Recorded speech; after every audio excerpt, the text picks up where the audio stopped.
Thank you. आज विश्व के सबसे बेहतरीन विश्वविद्यालयों में से एक के दीक्षांत समारोह में उपस्थित होने पर मैं स्वयं को बहुत ही सम्मानित महसूस कर रहा हूं।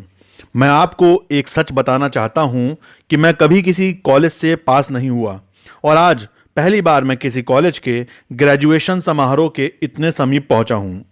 आज मैं आपको अपने जीवन की 3 कहानियां सुनाना चाहता हूं, बहुत अधिक नहीं, केवल 3 कहानियां। पहली कहानी डॉट्स कनेक्ट करने के विषय में है। रीड कॉलेज में प्रवेश लेने के 6 महीने के अंदर ही मैंने पढ़ाई छोड़ दी, लेकिन मैं उसके 18 महीने बाद तक वहां किसी तरह आता जाता रहा। तो प्रश्न यह है कि मैंने कॉलेज क्यों छोड़ा। वास्तव में इसकी शुरुआत मेरे जन्म से पहले की है। मेरी जन्म देने वाली माता एक यंग अविवाहित ग्रेजुएट छात्रा थी और वह मुझे किसी और को गोद लेने के लिए देना चाहती थी, किंतु उनकी इच्छा यह थी कि कोई कॉलेज ग्रेजुएट ही मुझे अडॉप्ट करे। इस प्रकार सब कुछ सेट था और मैं एक वकील और उसकी पत्नी के द्वारा अडॉप्ट किया जाने वाला था कि अचानक उन्होंने अपना विचार बदल लिया और निर्णय लिया कि वास्तव में उन्हें एक लड़की अडॉप्ट करनी है। इसलिए तब आधी रात को मेरे माता पिता, जो तब वेटिंग लिस्ट में थे, उनको कॉल करके बताया गया कि हमारे पास एक बेबी बॉय है, क्या आप उसे गोद लेना चाहेंगे। उन्होंने तुरंत यहां कह दिया। बाद में मेरी जन्म देने वाली माता को जब पता चला कि मेरी माता कॉलेज से ग्रेजुएट नहीं है और पिता तो हाई स्कूल भी पास नहीं है, इसलिए उन्होंने लास्ट एडॉप्शन पेपर पर साइन करने से मना कर दिया। लेकिन कुछ महीनों के बाद मेरे होने वाले माता पिता के मुझे कॉलेज भेजे जाने के वचन देने के कारण वो मान गई। इस प्रकार मेरी जिंदगी की शुरुआत कुछ इस तरह से हुई और 17 वर्ष बाद मैं कॉलेज गया, किंतु गलती से मैंने स्टैनफोर्ड जैसा ही महंगा कॉलेज चुन लिया। मेरे वर्किंग क्लास माता पिता की सारी जमा पूंजी मेरी पढ़ाई में खर्च होने लगी। 6 महीने बाद मुझे इस पढ़ाई का कोई महत्व दिखाई नहीं दिया। मुझे कोई आइडिया नहीं था कि मैं अपनी ज़िंदगी में करना क्या चाहता हूँ और कोई आइडिया नहीं था कि कॉलेज किस तरह से मुझे ये सब करने में मदद करेगा। और यहाँ मैं अपने माता पिता की जीवन भर की जमा पूंजी खर्च करता जा रहा था। इसलिए मैंने कॉलेज ड्रॉप आउट करने का निर्णय लिया और ये विचार किया कि जो भी होगा वो अच्छा होगा। उस समय तो यह सब मेरे लिए बहुत ज़्यादा डरावना था, लेकिन जब बीते हुए समय में देखता हूँ तो मुझे लगता है कि मेरी ज़िंदगी का सबसे अच्छा निर्णय था। जैसे ही मैंने कॉलेज ड्रॉप आउट किया तो मुझे जिन क्लासेस में इंटरेस्ट नहीं था तो मैंने उन्हें करना छोड़ दिया और मैं केवल अपने इंटरेस्ट की ही क्लासेस करने लगा। ये सब कुछ इतना आसान नहीं था। मेरे पास रहने के लिए कोई कमरा नहीं था, इसलिए मुझे दोस्तों के कमरों में ज़मीन में सोना पड़ता था। मैं कोक की बोतलों को लौटाकर मिलने वाले पैसों से खाना खाता था और प्रत्येक रविवार रात को 7 मील पैदल चलकर हरे कृष्णा मंदिर जाता था, जिससे कि सप्ताह में कम से कम एक दिन पेट भर खाना खा सकूं। ये करना मुझे अच्छा लगता था। मैंने अपने जीवन में जो भी अपनी जिज्ञासा या इंट्यूशन की वजह से किया वो बाद में मेरे लिए बहुत ही ज़्यादा अनमोल साबित हुआ। इसे मैं एक उदाहरण के द्वारा बताना चाहता हूँ। शायद उस समय रीड कॉलेज देश की सबसे अच्छी जगह थी जहाँ कैलीग्राफी सिखाई जाती थी। पूरे कॉलेज परिसर में हर एक पोस्टर, हर एक लेबल बहुत ही खूबसूरती से हाथों से कैलीग्राफ किया जाता था। क्योंकि मैं कॉलेज छोड़ चुका था, इसलिए मुझे सामान्य क्लासेस करने की कोई आवश्यकता नहीं थी।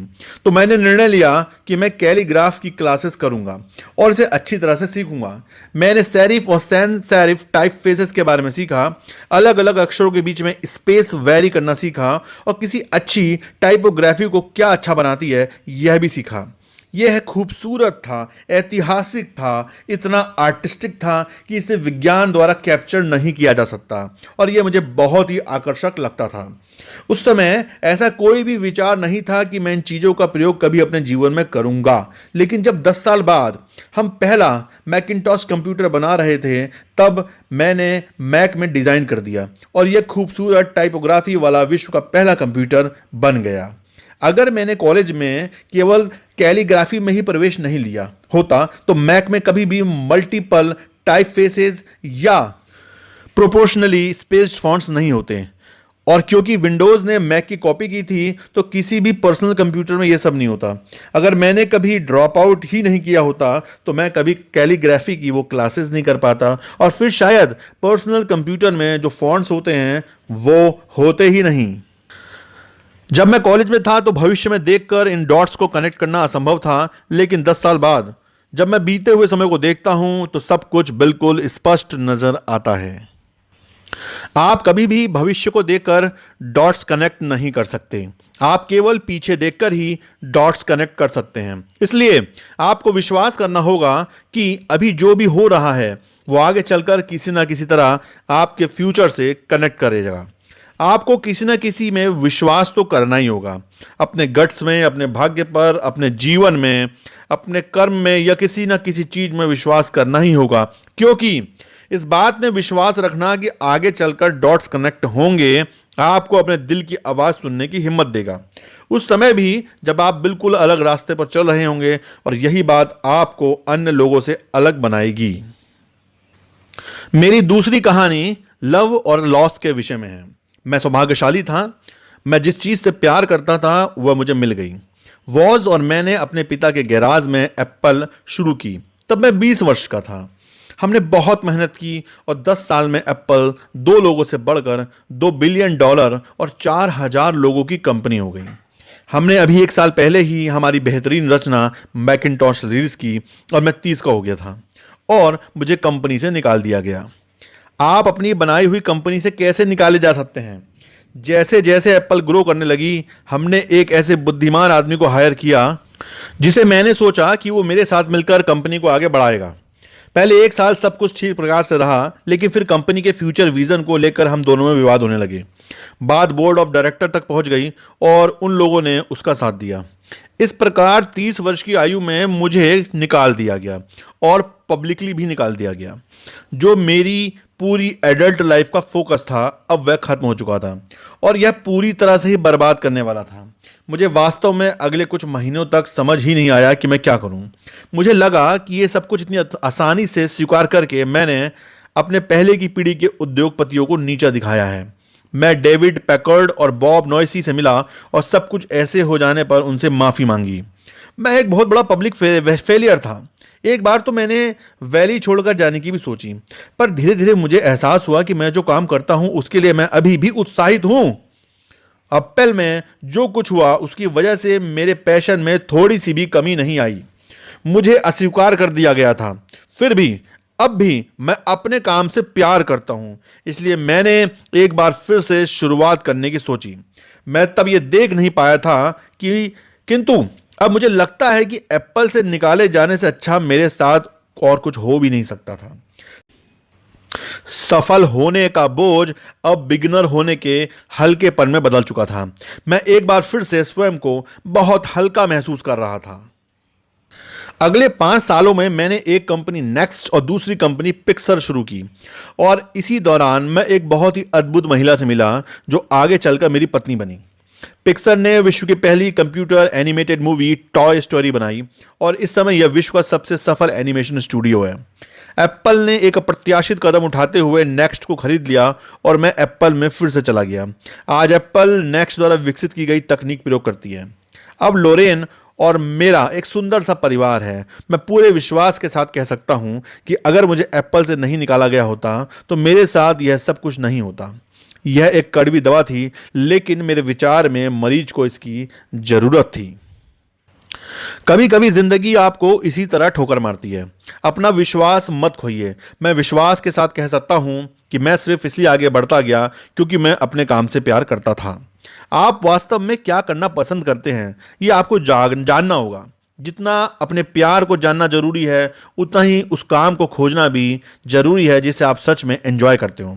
आपका काम आपकी जिंदगी का एक बड़ा हिस्सा होगा और वास्तविक रूप से संतुष्ट होने का एक ही तरीका है कि आप वो करें जिसे आप वास्तव में एक बड़ा काम समझते हैं, और बड़ा काम करने का एक ही तरीका है आप वो करें जो आप करना पसंद करते हैं। यदि आपको अभी तक वो काम नहीं मिला है तो आप रुकिए मत, उसे खोजते रहिए। जैसा कि दिल से जुड़ी हर चीज में होता है, वो जब आपको मिलेगी तब आपको पता चल जाएगा, और जैसा कि किसी अच्छे रिलेशनशिप में होता है वो समय के साथ साथ और भी अच्छा होता जाएगा। इसलिए खोजते रहिए पर रुकिए मत। मेरी तीसरी कहानी मृत्यु यानी डेथ के विषय में है।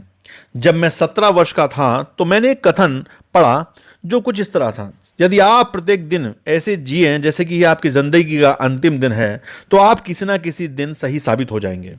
इसने मेरे दिमाग पर एक छाप छोड़ दी और तब से पिछले 33 सालों से मैंने प्रत्येक सुबह उठकर शीशे में देखा और स्वयं से सिर्फ एक सवाल किया, अगर आज का दिन मेरी ज़िंदगी का अंतिम दिन होता तो क्या मैं आज वो करता जो मैं करने वाला हूँ।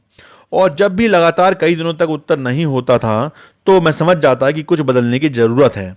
इस बात को याद रखना कि मैं बहुत जल्दी मर जाऊंगा मुझे अपने जीवन के बड़े निर्णय लेने में सबसे ज़्यादा मददगार होता है, क्योंकि जब एक बार मृत्यु के बारे में सोचता हूं, तब सारी अपेक्षाएं, सारा गर्व, असफल होने का सारा डर, सब कुछ गायब हो जाता है और सिर्फ वही शेष रह जाता है जो वास्तव में महत्वपूर्ण है।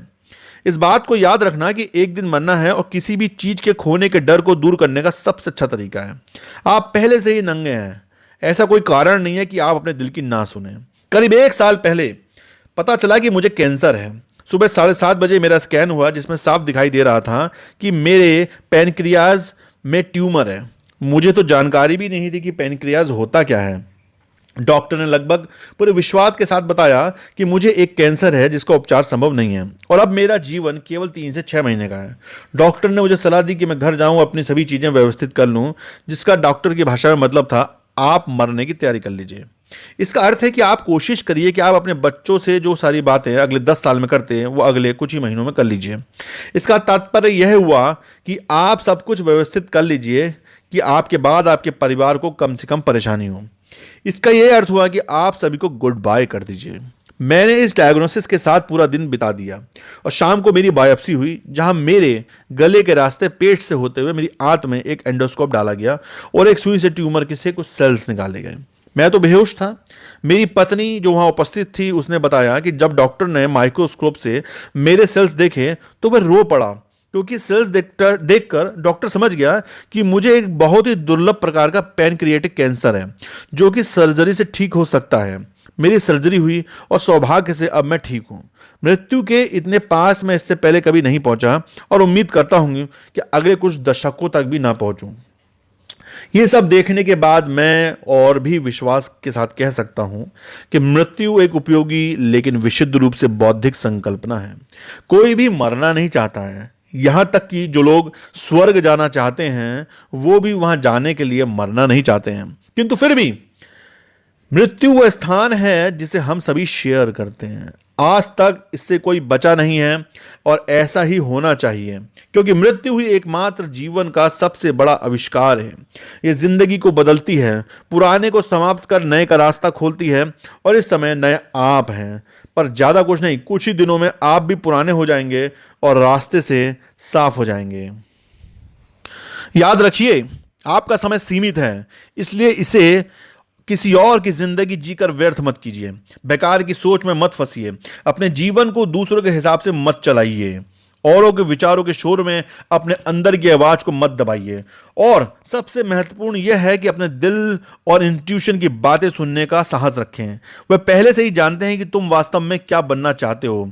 बाकी सब कुछ गॉड है। जब मैं छोटा था तब एक अद्भुत publication The Whole Earth Catalog हुआ करता था, जो कि मेरी पीढ़ी की बाइबल में से एक था। इसे स्टीवर्ट ब्रांड नाम के एक व्यक्ति, जो यहाँ मेलॉन पार्क से अधिक दूर नहीं रहते थे, ने इसे अपना काव्यात्मक स्पर्श देकर बड़ा ही जीवंत बना दिया था। ये 60 के दशक की बात है, जब कंप्यूटर और डेस्कटॉप नहीं हुआ करते थे। पूरी कैटलॉग टाइपराइटरों, कैंची और पोलराइड कैमरों की मदद से बनाया जाता था। वह सब कुछ ऐसा था मानो कि गूगल को एक किताब के रूप में बना दिया गया हो, वो भी गूगल के आने के 35 साल पहले। वह एक आदर्श था, अच्छे टूल्स और महान विचारों से भरा हुआ। स्टीवर्ट और उनकी टीम ने द होल अर्थ कैटलॉग के अनेक संस्करण निकाले और अंत में एक अंतिम संस्करण निकाला। यह 70 के दशक के मध्य था, तब मैं आपकी उम्र का था। अंतिम संस्करण के पिछले कवर पर प्रातःकाल के किसी गांव की सड़क का चित्र था। वो कुछ ऐसी सड़क थी जिस पे यदि आप रोमांचित हों तो किसी से लिफ्ट मांगना चाहोगे। उस चित्र के नीचे लिखा था, स्टे हंग्री स्टे फुलिश। ये उनका अंतिम संदेश था जब उन्होंने साइन ऑफ किया, स्टे हंग्री स्टे फुलिश। और मैंने अपने लिए हमेशा यही मांगा है। और जब आप सब यहां से ग्रेजुएट हो रहे हैं तो मैं आपके लिए भी यही विश करता हूं, stay hungry stay foolish. Thank you.